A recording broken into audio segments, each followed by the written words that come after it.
Vamos falar um pouquinho da coletiva de imprensa agora que teve do Renan com o vice. Meu, preciso falar pra vocês que eu adorei a indicação de vice do Renan. O Haroldo é uma pessoa, assim, só de você ver, ele é uma pessoa sensacional. Eu acho que ele atinge um público que a gente tem dificuldade de atingir. É uma pessoa que você vê que é idônea, que é honesta e que acredita de fato no projeto e que encara o Renan como o verdadeiro líder da direita, que é o que o Renan é de verdade. Então eu gostei muito e acho que foi uma indicação muito renânica. Foi renânica. Espontânea. A espontaneidade do Renan criou tudo que a gente tem hoje aqui, gente. Criou a Revista Valete, criou o Universo Valete, criou o MBL, criou o Partido Missão. Então, tudo que a gente tem hoje foi uma ideia do Renan. Então, eu adoro essas espontaneidades renânicas. E foi muito verdadeiro, né? Você vê que foi um negócio do coração. Tanto é que a gente estava agora na coletiva de imprensa, Ana, até a própria coordenadora de campanha, de pré-campanha no caso, né, do Renan, a Amanda, se assustou na hora que ele foi lá e fez o convite durante o evento pro Haroldo ser o pré-candidato a vice. Sim. Foi algo muito bacana, espontâneo. foi muito do coração. E ele segue totalmente o oposto da receita de bolo dos partidos convencionais, do partido do Centrão, né? Os caras fazem todo um cálculo, não, o Flávio Bolsonaro precisa escolher uma mulher do Nordeste para melhorar o seu público entre as mulheres, para ele crescer de voto. Daí chega o Renan. Ele conhece uma pessoa que ele sente que o coração dela é bom, é quente, que tem verdade naquilo que ele fala. Ele chega durante o evento e fala: eu gostaria que você fosse meu vice. Sim. E o Medina se emocionou muito com isso. Inclusive, hoje a gente estava lá na coletiva, ele até se emocionou, chegou a chorar com a qualidade da cobertura que a imprensa tradicional hoje está fazendo sobre a nossa pré-campanha, Ana. A gente chegou, estava lá com o Renato, a gente bateu um super papo legal com uma jornalista do Globo News, que inclusive passou a fazer um acompanhamento sensacional da pré-campanha do Renan, coisa que algumas semanas, alguns meses atrás, isso era praticamente nulo. Então, a Globo News fazendo esse acompanhamento significa que a gente está fazendo barulho, que eles passaram a enxergar a nossa pré-candidatura e o projeto do Partido Missão para o Brasil como algo sério, palpável e que realmente pode mudar o futuro das pessoas que aqui vivem. Então é algo muito bacana que nos traz esperança de poder participar dessa mudança como um todo e a gente está muito feliz com tudo isso, né, Ana? Sim, exatamente. Pessoal, vocês estão falando que a live caiu, provavelmente deve ter dado algum erro, alguma coisa lá na hora de subir, mas o pessoal já deve estar vendo isso, fica tranquilo. É com o Rafael Riso. É o Riso. O Riso deve ter pegado alguma coisa, deve ter... Enfim, A live tá privada mesmo. deve Não, ter é do pegado Renan alguma que tá coisa privada. pra editar, pra ficar mais legal pra vocês, mais dinâmico, então deve ser algo do tipo. Não se preocupem que em breve deve voltar. Mas enfim, estou muito feliz, estou com o coração quentinho com essa indicação de vice-presidente e mais legal ainda ser uma chapa pura da missão, né? Com certeza. Uma chapa pura da missão, sem coligação, sem nada do tipo. Então, isso é muito sensacional. E agora, vamos Ana, às pautas. só da chapa pura, existem outros partidos que provavelmente terão pré-candidatos à presidência e vice da mesma chapa com chapa pura. Mas aí, no caso deles, não será uma escolha do próprio partido, e sim porque eles não vão ter alternativa. Por exemplo, o Partido Novo com o Zema, eu acho difícil ele conseguir outro partido que seja pré-candidato a vice com ele.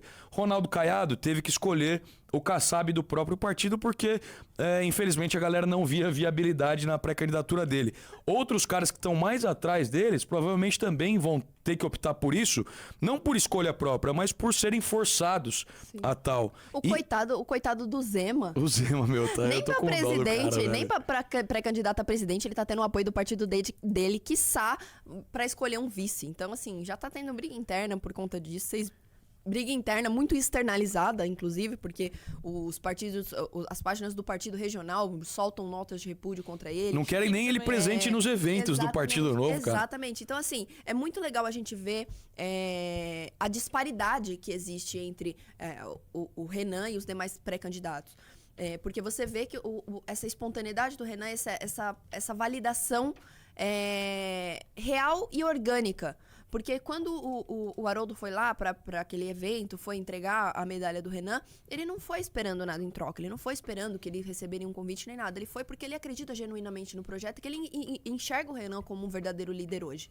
E aí acabou que veio essa indicação, eu achei excelente, porque assim, ó, se vocês pesquisarem um pouquinho sobre o histórico dele, o cara é sensacional. O cara é sensacional. Ele é tenente-coronel da Polícia Militar, né? E ele é especialista em negociação de reféns. Então, ele se colocava no lugar do refém para liberar a vítima, e ele mesmo se colocava com a arma na cabeça para poder negociar com o bandido ali. Foi um relato dele, Ana, inclusive. É uma puta adição para nossa temática de segurança pública. Esses caras que fazem esse trabalho de negociação com reféns, normalmente são os mais preparados, tanto na parte operacional da polícia, quanto na parte emocional, entendeu? De o cara... Pô, ele contou um relato dele, Ana, que existia um caso concreto que estava lá o sequestrador com o refém com a arma na cabeça do cara. Ele foi lá, se apresentou pro refém, o refém liberou, o sequestrador liberou o refém, chamou o Medina passou a ter a arma apontada para sua cabeça e daí ele conseguiu convencer o cara a se entregar. Então é um preparo emocional gigantesco. Sim. Que esse cara tem. E ele representa muito, Ana, a nossa trajetória que a gente vai seguir daqui pra frente.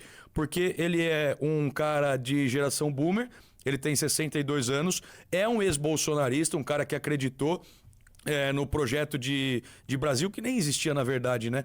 Da família Bolsonaro. E a partir do momento que ele conheceu o projeto do Partido Missão, conheceu o Renan, ele acordou e passou a enxergar que o futuro é aqui. Entendeu? E é o que a gente está trilhando agora. A gente está em primeiro lugar entre os jovens da geração Z. Acima do Nicolas, tá? Acima do Nicolas. Acima do Nicolas. O que pra muita gente pode parecer surpreendente, mas pra gente não é nada surpreendente. Porque o Nicolas, ele nada mais faz do que herdar o espólio, o espólio do Bolsonaro, né? Em grande parte. Então, o espólio do Bolsonaro é o quê? É um monte de idoso votante. Então, é inegável que entre os jovens a gente esteja em primeiro lugar, porque são as pessoas que estão aí mais conectadas com o nosso discurso. E daí o que acontece, Ana? Daqui pra frente, onde que o Renan e o Partido Missão vão buscar os votos?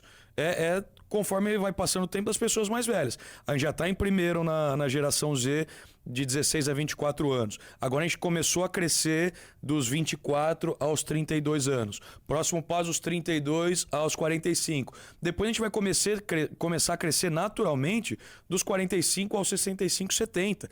E o Medina representa justamente isso. Uma pessoa que acordou do bolsonarismo, enxergou o futuro aqui. É uma coisa que vai acontecer naturalmente, com a participação do Renan nos debates, com a imprensa tradicional passando a cobrir as nossas agendas, com as pessoas começando a se despertar para ver que entre essa dicotomia burra que existe com o Lula e com o Flávio, não existe projeto de país. Só existe projeto de poder, de perpetuação de uma família ou de um grupo político dentro dessa casta. Dessa esfera, o que a gente não apresenta. Eles ficam brigando entre eles. Gente, é uma coisa tão feia, assim, se você olhar.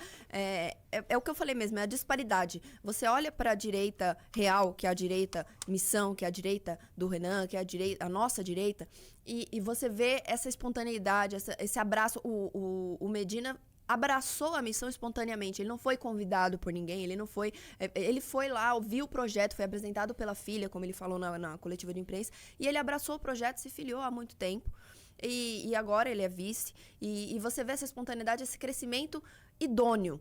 Aí você olha pra direita bolsonarista, você vê o quê? A Michelle brigando com o Flávio, que é atacado pelo próprio Eduardo, que depois vem se redimir, aí vem o Silas Malafaia, toma as dores da Michelle, e o Nicolas Ferreira, que odeia todo mundo, mas que quer estar lá com o Valdemar, e você vê essa briga, esse desconforto público. Se a gente tá vendo esse desconforto acontecendo na nossa frente, nas notícias todos os dias, nos jornais, e eles não têm vergonha de esconder isso em todas as redes sociais, um acusando o outro, um apontando o dedo pro outro. Imagina o que não deve acontecer nos bastidores.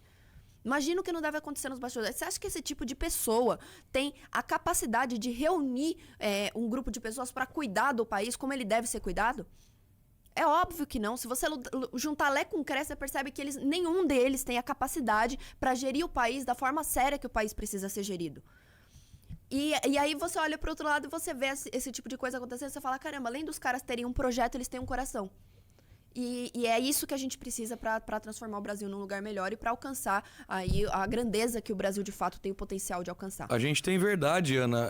As pessoas estão acostumadas com a política, sempre os caras sendo preparados por marqueteiros, indicando, fazendo pesquisas para ver o que eles vão falar. Olhando milimetricamente o que é. A população agora tá mais preocupada com esse assunto, então você fala sobre isso. Você precisa mudar o seu visual porque você precisa fazer tal coisa. Você precisa escolher uma vice-mulher porque você precisa ganhar o eleitorado feminino. Não.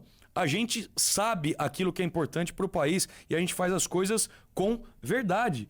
E as pessoas estão começando a perceber isso que é o mais legal de tudo isso. Porque a gente está se divertindo muito nessa trajetória nossa, a gente está fazendo isso com leveza, com o mínimo de dinheiro possível. Pô, até os jornalistas estavam perguntando, Renan, quanto você vai ter de fundo eleitoral? É menos de 0,5% do que o Flávio e o Lula vão ter. Não, e detalhe, a missão abriu mão do fundo, a missão, assim... O Renan. A missão abriu mão do fundo de ser usado na candidatura a presidente. Então o Renan não vai usar o fundo, ele vai fazer a campanha dele, a futura campanha dele, unicamente com dinheiro de doação.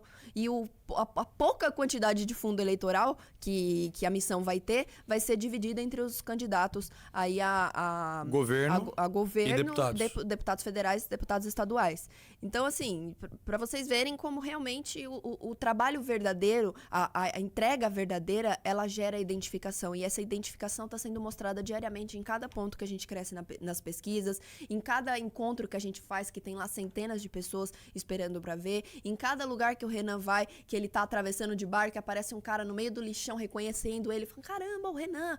Então, assim, essas coisas, elas não são computadas pela mídia, mas elas estão acontecendo. Está acontecendo e a gente está vendo, está percebendo e sem dúvida nenhuma o futuro é glorioso. É isso aí.